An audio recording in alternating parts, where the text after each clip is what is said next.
Assalamualaikum warahmatullahi wabarakatuh, dan apa kabar pemirsa? Senang sekali rasanya saya Mardianto Hamid kembali menjumpai Anda dalam program Talk Show Obrolan Karebosi. Secara khusus hari ini Obrolan Karebosi mengangkat tema menanti ujung rel kereta api Sulawesi Selatan. Kelanjutan mega proyek kereta api Sulawesi Selatan kini terus digenjot pemerintah. Namun ada sejumlah kendala yang ditemui, termasuk diantaranya pembangunan lintasan rel kereta api segmen E yang melintasi wilayah Kota Makassar. Ini tentu menjadi tantangan atau challenge bagi pemerintah pusat, dalam hal ini Balai Pengelola Kereta Api Sulawesi Selatan, karena Makassar yang seharusnya menjadi pionir dalam mendukung program pemerintah pusat kini malah berbalik arah, menjadi memberikan pendapat yang kontras terkait dengan konsep atau desain dari rel kereta api. Pemerintah Kota Makassar kukuh agar rel kereta api dibangun secara elevated atau melayang. Hal ini dikarenakan dianggap merusak tata ruang dan wilayah Kota Makassar yang sebelumnya sudah direncanakan. Namun pemerintah pusat juga kukuh agar konsep atau desain rel kereta api yang melintasi segmen E wilayah Kota Makassar harus landed. Ini selain efisiensi anggaran, juga karena faktor lingkungan. Ini tidak terlalu signifikan dampaknya di utara Kota Makassar. Untuk membahasnya, kita akan lebih jauh membahasnya bersama dua narasumber kita yang tentu berkompeten di bidangnya. Ada Kepala Balai Pengelola Kereta Api Sulawesi Selatan, Andi Amannagapa. Apa kabar Pak Andi? Baik, alhamdulillah. Alhamdulillah. Dari kantor tadi langsung ke sini, Pak? Ya, langsung dari kantor. Langsung. Ya. Butuh berapa waktu lama, Pak? Dari Maros sampai ke jantung Kota kurang lebih Makassar? setengah jam. Setengah jam. Ya. Oke. Yang kedua ada narasumber kita, pengamat tata ruang dan wilayah perkotaan, ada Pak Andi Idam Panandragi dari UIN Alauddin Makassar. Apa kabar Pak Idam? Alhamdulillah baik. Alhamdulillah baik. Saya ingin ke Pak Andi Amannagapa terlebih dahulu. Ya. Pak Kabalai, mungkin bisa dijelaskan bagaimana sih sebetulnya sejarah awal sehingga kereta api di Sulawesi Selatan ini bisa menjadi dicetuskan dan ditempatkan di Sulawesi Selatan. Dengar-dengar ini adalah kereta api yang pertama di luar Pulau Jawa dan Sumatera. Ya. Baik, terima kasih. Jadi kalau bicara sejarah pembangunan kereta api di Sulawesi Selatan, saya kira dahulu sudah ada kereta api dibangun di Selatan, kurang lebih 100 tahun yang lalu ya. Tapi kemudian itu tidak dilanjutkan karena dulu dibangun pada masa penjajahan ya. Nah, kemudian berlanjut setelah hampir 1 abad lebih, dimulai lagi pembangunan kereta api Makassar Parepare. Jadi pembangunan ini kenapa dibangun di Sulawesi Selatan? Saya kira beberapa pertimbangan ketika dipilih itu karena Makassar atau Sulawesi ini adalah etalase Indonesia Timur. Sehingga dia menjadi representasi yang perlu diberikan atau istilahnya dikasih kesempatan pembangunan lebih awal dari Indonesia Timur. Nah, saat ini tentu saja kita berharap dengan hadirnya pembangunan jalur kereta api di Sulawesi Selatan, tepatnya di antara Makassar Parepare, ini akan menjadi solusi di dalam penyelesaian masalah angkutan umum. Kira itu. Oke. Saya ingin ke Pak Idam. Pak Idam, kira-kira kalau Anda melihat sejauh mana urgensi kereta api sebetulnya untuk wilayah misalnya Makassar sampai Parepare ini di utara Sulawesi Selatan, kalau Anda melihat? Iya, terima kasih Bu Anto. Seiring kurang lebih sama dengan tadi Pak Kabalai, jadi memang ini salah satu yang sangat penting karena bagian daripada memperkuat struktur ruang wilayah kita, dan tentunya kan bagian daripada suatu sistem transportasi regional Sulawesi. Nah, cuma memang kemudian dimulai dari sini menurut pemahaman saya adalah karena urgensi terkait dengan mengikat 2 kota yang besar dalam region Sulawesi. Paling tidak ini menjadi langkah awal yang akan terus dilanjutkan sampai dengan segmen-segmen selanjutnya yang sudah direncanakan oleh Departemen Perhubungan. Oke. Kembali ke Pak Kabalai. Pak Kabalai, ini saya membaca sedikit tentang biografi Anda. Anda adalah putra daerah yang dikembalikan oleh pemerintah pusat bertugas ke sini. Tentu sebagai putra daerah ini adalah challenge, tantangan bagaimana menghadapi tantangan yang dihadapi saat ini, termasuk pembebasan lahan di segmen E. Bagaimana trik Anda agar proyek ini bisa tetap berlanjut, khususnya di Kota Makassar? Ini adalah tentang citra Anda sebagai putra daerah.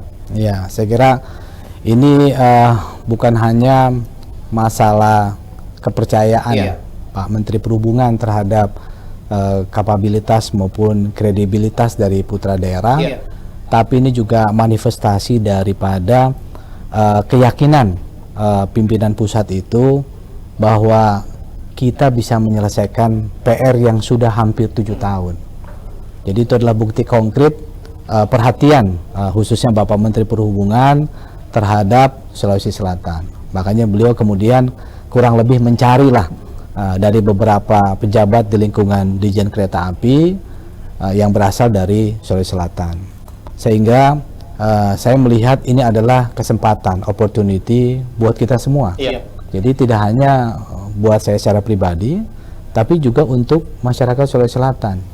Ini saatnya kita tunjukkan bahwa kita mampu bekerja sama untuk menyelesaikan pembangunan yang sudah hampir 7 tahun belum juga dioperasikan.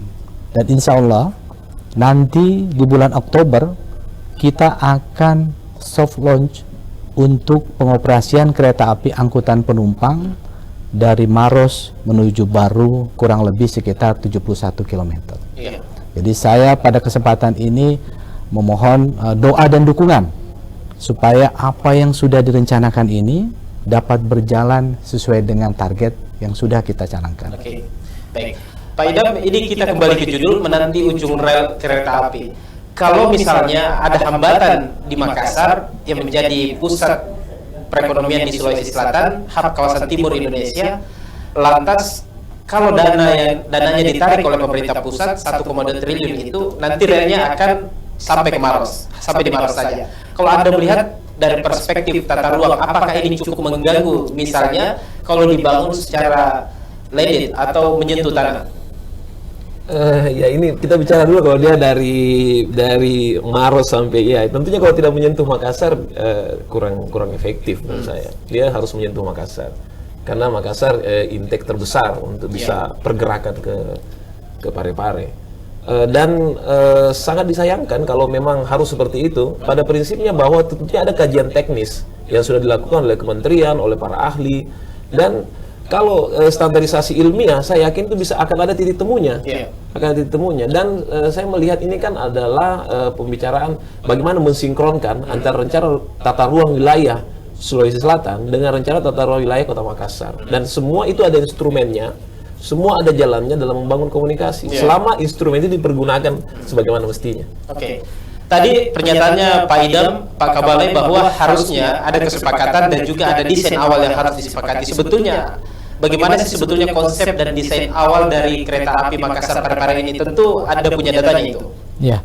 Terima kasih. Jadi memang ini kesempatan yang baik ya untuk menginformasikan tahapan ataupun kronologis daripada perencanaan pembangunan jalur kereta api Makassar Parepare. Jadi pembangunan ataupun perencanaan ini sudah dimulai dari tahun 2003. 2002 dan 2003. Jadi perencanaan itu sudah ada studi kelayakan.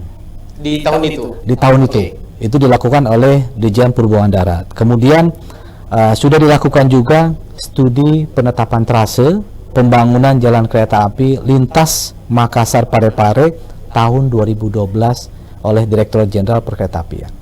Kemudian di tahun 2012 juga itu sudah ada DED pembangunan jalur kereta api lintas Makassar Parepare yang dilaksanakan oleh pemerintah Provinsi Sulawesi Selatan.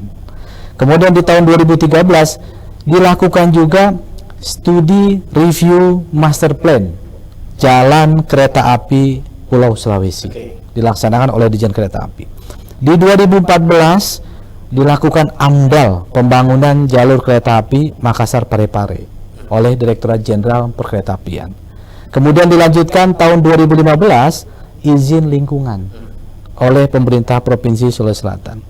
Di tahun 2015, 16 sampai dengan 18 dilakukan DED jembatan dan bangunan stasiun kereta api oleh Direktorat Jenderal Kereta Api. Kemudian di 2017 juga dilakukan review desain trek untuk jalur kereta api Makassar Parepare oleh Direktorat Jenderal Kereta Api. Dan yang terakhir pada tahun 2017 dilaksanakan juga DED FASOP. Hingga yang terakhir ini adalah DOKPER, Dokumen Perencanaan yang ke arah Makassar, itu sudah ditetapkan di awal November. Artinya kajian itu sudah dilakukan jauh sebelumnya. Jauh sudah dilakukan. Jadi artinya kalau dipermasalahkan saat ini, itu artinya Anda menyikapi kurang tepat kalau Anda melihat. Ya, silakanlah. Ini kita kan hanya menyampaikan kronologisnya. Iya. Kurang lebih itu adalah kronologis maupun tahapan pembangunan yang sudah dilakukan. Oke. Sedangkan kehadiran kami di sini adalah melaksanakan apa yang sudah direncanakan dan apa yang sudah ditetapkan sebagai bagian atau proses daripada pembangunan jalur kereta api. Oke, baik. Pak Kabalai dan juga Pak Idam, kita harus rehat sejenak dan kita akan kembali pemirsa di obrolan Karebosi menanti ujung rel kereta api Sulawesi Selatan usai jeda pariwara berikut ini. Tetaplah bersama kami.